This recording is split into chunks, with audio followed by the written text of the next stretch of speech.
All right, my friends, here we are a couple days later.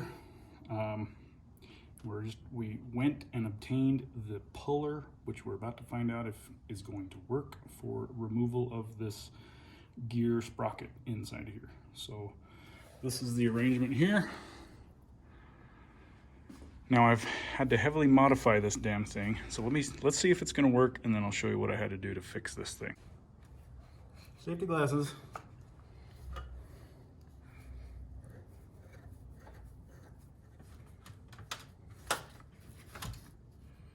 I don't have a really good angle on this, so anyways. The big modification I had to do is clearancing out that, so I had to cut both of these arms. The one arm you don't have to cut except for cutting the tip off of all three of these, because they're super big jaws. But let's get to cranking on this thing and see if she comes off. We got the snap ring off, is right here.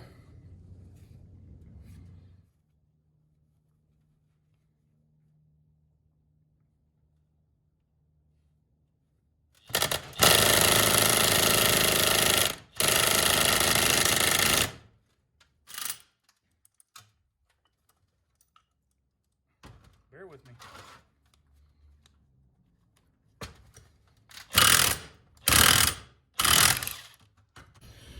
Okay. And once again, trying to finish the job here of removing this damn gear.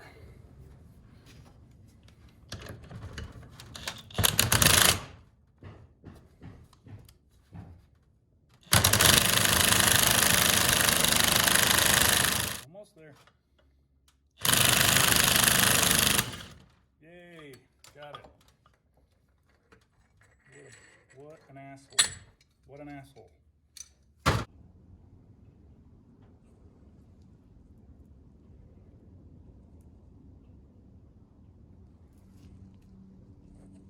Here we go. Check for any indexing splines, which I highly doubt that there would be any. One tricky part about this is the bottom of that gear is not perfectly flat. Pretty close. It flattens out, but right there at the shoulder of it, it has a bevel. Now, it looks to be in good shape. We're just gonna have to clean it up. Last thing right quick, we gotta get that snap ring off, just like on the other video. And then this whole thing can be, well, at this point, this could actually be pressed out of that bearing. So yeah, that's really what we need to do. At this point, we need to set it up on the press and get the bearing pressed out. But I think I'm gonna try to whack it out using pressure and just slamming it down on the board and see if that works before we, the main reason is just because I just don't have a good spot to hook up on the press.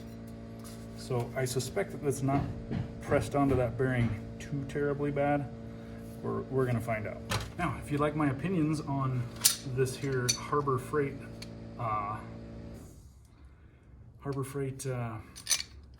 puller, check out this video here.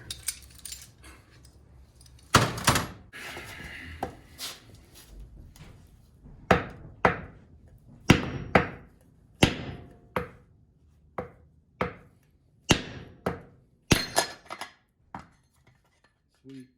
That's what I like to see. Came out with relative ease.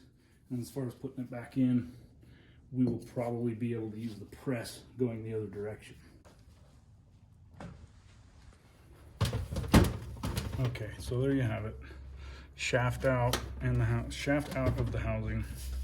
Okay, there's the shaft condition. Get it cleaned up. No damage. Didn't even bend the dust shield. So that's good. Came out with just a few whacks. Not a big problem. And here's the seal, which we will pop out right quick here. It also has a dust shield around it. Interesting. Look at that. It's just not even, there's like no resistance. It's just, I could pull that out with my fingers. Holy hell. That is an old tired seal, my friends. It was leaking transmission fluid. I'm sorry. It was leaking out of the outside, not just the inside, but Yeah, definitely a nice, I guess it's kind of pliable still on the inner part, but see if the spring's there. The spring is still there, but yeah, just an old tired seal.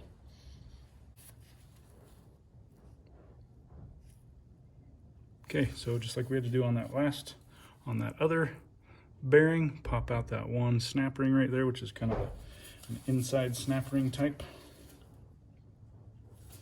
Taking note of which side the bearing goes in. It's got the shield on this side as opposed to that side. The other bearing from the rear output housing does not have a shield. All right, so as a disclaimer, once again, just like in the last video, you know, it kind of dawned on me during this one that, you know, it's like with all the stuff you got to do to get the puller to work, and, you know, maybe needing to have a press, just some other kind of specialty tools that,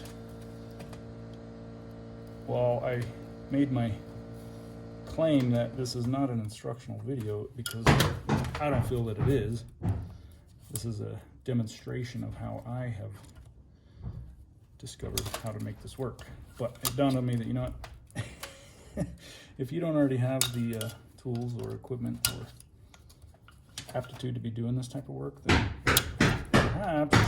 perhaps you shouldn't be doing it. But so to that end, you know, it should be pretty obvious how a snap ring such as this comes out. Should not need instructions on that. There you go. Just pop out that one of the lips and out she comes.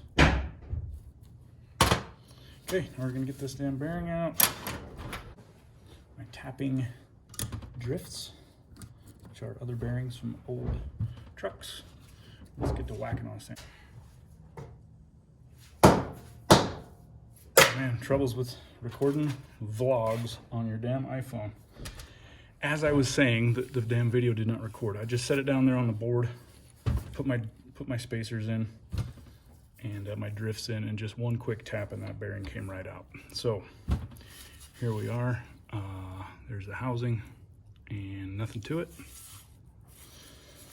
I was just mentioning and discussing how it's kind of interesting how the rear, let me think about this, the rear output, this one here is the rear,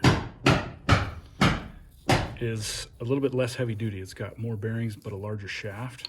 The forward one has a smaller shaft but bigger ball bearings. So pretty comparable. So there you have that. Now, so we'll just commence to the cleanup phase here and begin reassembly.